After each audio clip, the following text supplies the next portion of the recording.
By the time the cops got there, the HOA president was already tangled in my hedge like a furious Christmas ornament. She assaulted me with shrubbery. Patricia Lunsford screamed, one leg hooked in the branches, hair full of leaves, death grip still on the cordless hedge trimmer she had tried to use like a chainsaw. The officer looked from her to the 10-foot wall of dense green arborvitae that wrapped my yard like Fort Knox, then down to the pristine, utterly harmless 2-foot white picket fence in front of it. I leaned on the fence, coffee mug in hand. Technically, officer, I said, she assaulted the shrubbery first. The other cop cleared his throat. Ma'am, you cut through about 12 feet of his hedge. That is destruction of property. It is an illegal fence, she shrieked, kicking wildly as the branches refused to let her go. He is hiding it behind plants. It is a fence by other means. It violates the 4-foot rule. Ma'am, the officer said patiently, there is a 2-foot fence. And some bushes. Not some bushes, she nearly sobbed. It is a 10-foot green menace. The cop looked at me. Do you want to press charges? I took a slow sip of coffee, enjoying the sight of the woman who had fined me for unsightly trash cans hanging upside down in my own personal hedge fortress. Oh, I said, smiling. Officer, I want to do a lot more than that. This all started because Maple Brook Estates HOA hated my 6-foot fence. They were not prepared for its successor. My name is Caleb Ward, 38, structural engineer, hobby woodworker, professional introvert. I bought my house in Maple Brook Estates because the listing said quiet cul-de-sac, low traffic, family friendly. It did not say governed by a petty regime of clipboard enthusiasts with a fetish for beige conformity. I like my privacy. I work from home. I am not trying to be the social glue of the neighborhood. I am trying to drink my coffee in peace without my neighbor's yappy Pomeranian making direct eye contact with me while it poops.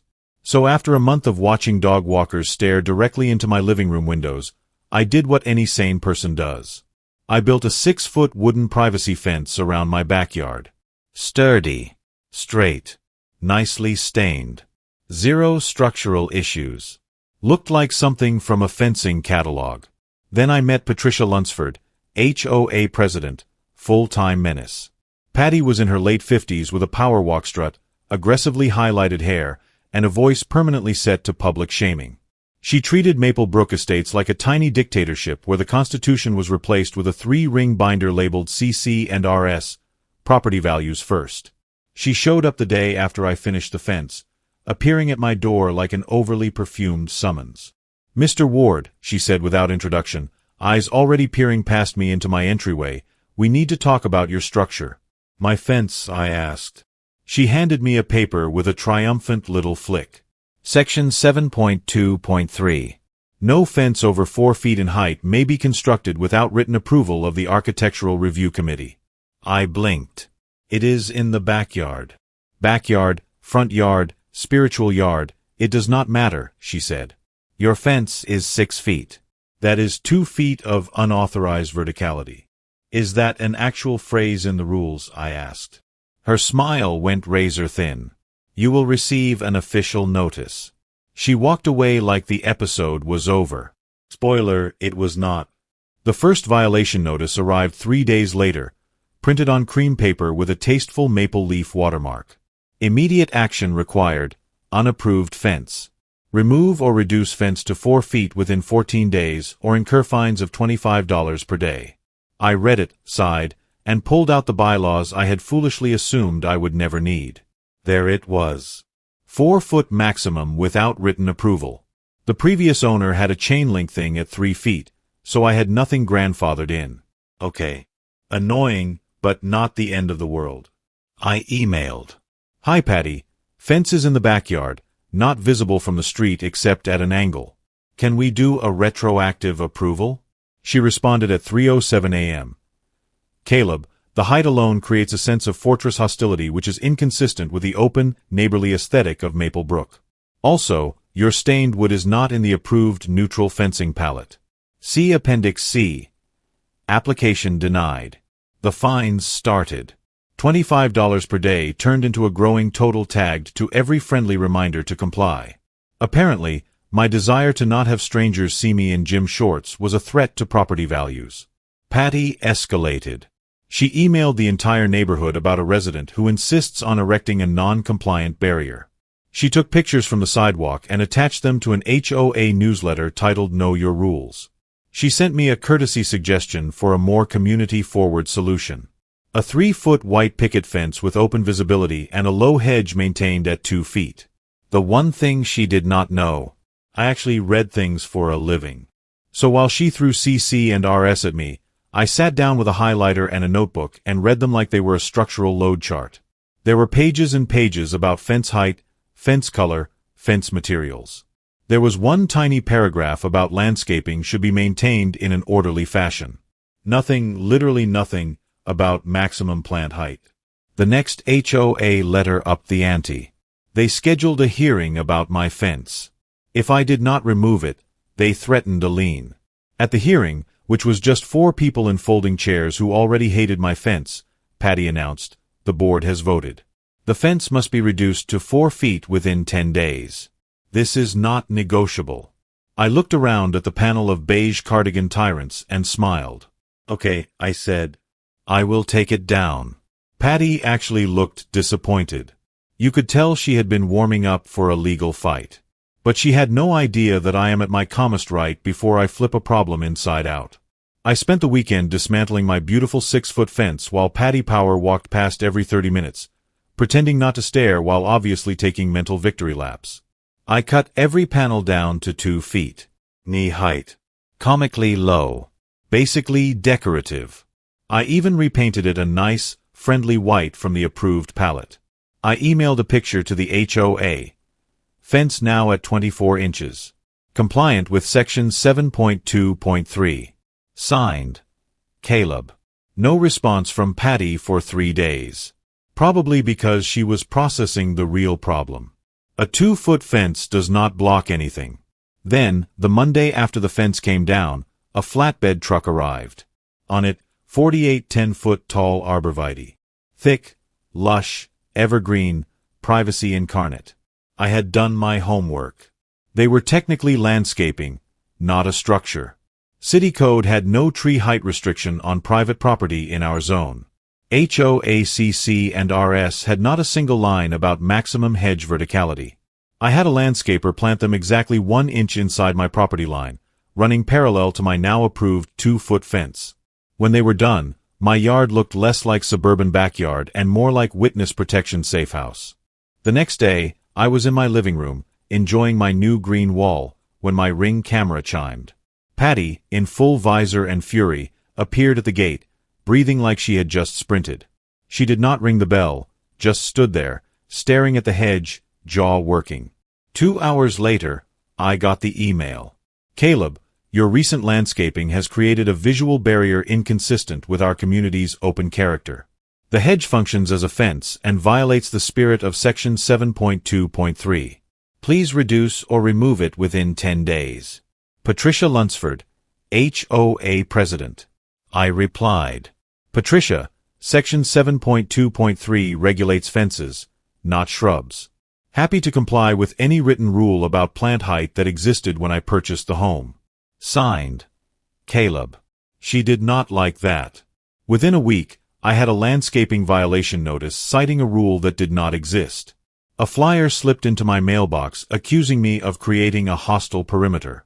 Patty leading concerned neighbors on slow walks past my hedge, pointing and whispering.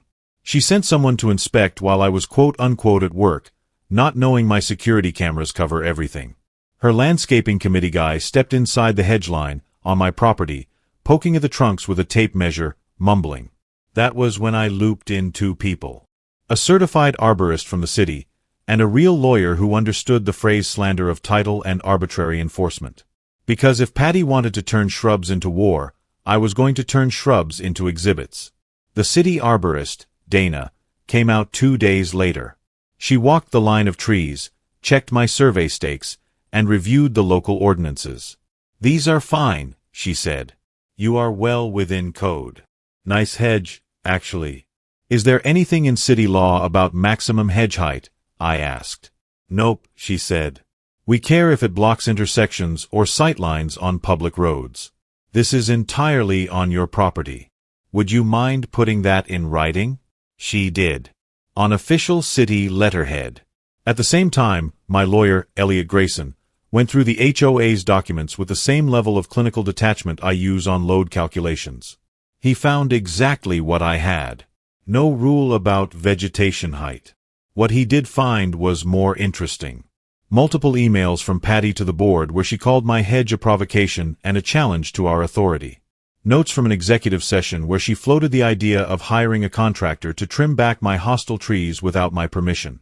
An absolutely unhinged draft hedge amendment that tried to retroactively ban any plant forming a visual barrier over 4 feet high.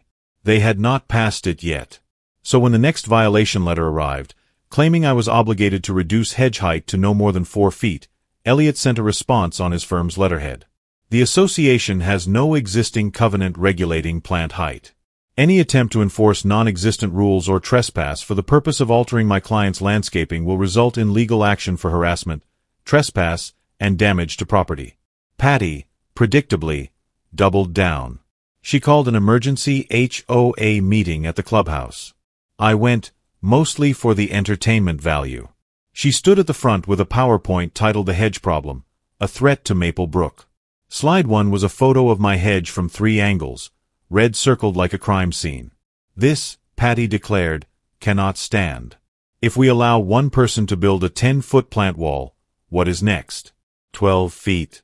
20. Maple Brook will look like a series of maze experiments. A guy in the back raised his hand. Is it against the rules, though? It violates our aesthetic, she snapped. Our brand. Another neighbor asked, so which section says we can make him cut it? Patty hesitated for just a fraction of a second. We have broad discretion under community character. That was not, in fact, how any of this worked. 3 days later, while I was at home, camera rolling, always rolling, Patty decided to skip the process. She marched down my side yard with a cordless hedge trimmer, followed by 2 board members looking increasingly nervous. She stepped inside my 2-foot fence like it meant nothing and started hacking. She got about 12 feet in before the hedge fought back, a branch snagged her ankle, and she went face first into the foliage, screaming. The board members froze. One tried to help her. The other just slowly backed away like he wanted plausible deniability. I walked out, hit record on my phone, redundancy never hurt, and said, Patricia, you are on my property, cutting my hedge. You have exactly 3 seconds to stop before I call the police. She flailed, hair full of leaves, and yelled, I am the HOA. The cops arrived 6 minutes later. They watched the footage. They saw the property line stakes. They saw the arborist's letter. One officer asked, so the HOA president just decided to do unauthorized yard work with a power tool on your property? Yup, I said. He looked at Patty, who was still clutching the trimmer like a security blanket. Ma'am, that is trespassing and destruction of property. When he asked if I wanted to press charges, I smiled. I would like to start with a formal report, I said. My lawyer will handle the rest. Patty realized, too late, that this was not just a shrub argument anymore. It was a record. Elliot went to work like he had been waiting his whole life to sue an HOA. He filed a lovely, devastating little package. Trespass. Destruction of property. Harassment. A request for injunctive relief preventing the HOA from entering my property or attempting to regulate vegetation unless it was in the original covenants. He attached the security footage of Patty hacking the hedge. The arborist's letter. The HOA emails where Patty mused about teaching him a lesson and making an example out of me. The bogus violation notices citing rules that did not exist. At the same time, the city opened their own file, because unauthorized cutting of established trees can fall under municipal fines. When we got to court, Patty looked smaller. Gone was the assured, chin-high posture she wore at HOA meetings. She sat at the defense table in a conservative blazer, staring holes into the table. The HOA's attorney tried to argue that the hedge was a de facto fence. Elliot walked him gently into a corner. Show me where de facto fence appears in the covenants, he said. The attorney shuffled through the binder. It is the spirit of the law, Elliot cut in, does not override the letter of the covenants you wrote. There is a section about fences. There is no section about plant height. My client complied with your fence rules to the inch. You responded by inventing a new rule on the fly and committing trespass to enforce it. We played the video of Patty entering my yard and cutting the hedge. Then Elliot put her emails up on the screen. If he wants to box himself in, we will show him who runs this neighborhood. He thinks he is clever with that low fence. We can always send someone to accidentally trim the top of those trees. Patty tried to say they were heat-of-the-moment jokes. The judge, a man who clearly regretted every hour of his life spent listening to HOA drama, was not impressed. In your capacity as HOA president, he said slowly, you authorized or personally engaged in trespass and property damage, in direct contradiction to the association's own governing documents. He turned to the HOA attorney. Counsel, this is not merely overreach. This is abuse of authority. Your client has exposed the association to liability. The ruling came down like a sledgehammer. The HOA was permanently enjoined from regulating landscaping height unless and until a properly adopted amendment was passed that would not apply retroactively to me. They were ordered to pay for full replacement cost of the damaged portion of the hedge, calculated at mature tree value, not saplings. They had to cover my attorney's fees and an additional amount for harassment and nuisance. And because Patty personally crossed the property line and wielded the trimmer, she was found personally liable for a portion of the judgment. The amount was large enough that the HOA's already modest reserve fund took a heavy hit, and Patty's personal bank account took an even heavier one. The court also ordered the HOA to undergo mandatory board training with a property law specialist and hold a community vote on whether to keep the current board. The vote did not go the way Patty hoped. The total judgment came to $78,000. Patty's personal share was $32,000. When the judge read the number, her face went completely white. She gripped the table in front of her, knuckles turning pale, mouth opening and closing like she was trying to form words but nothing would come out. $32,000, she finally whispered, her voice cracking. The color drained from her face as the reality hit her. She had to cash out a significant portion of her retirement account, take out a second mortgage on her house, and sell her beloved Lexus just to cover the judgment and her legal fees.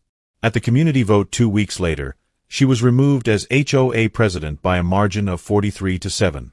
She sat in the back row during the vote, arms crossed, staring straight ahead with tears streaming down her face as neighbor after neighbor stood up to explain why they were voting her out.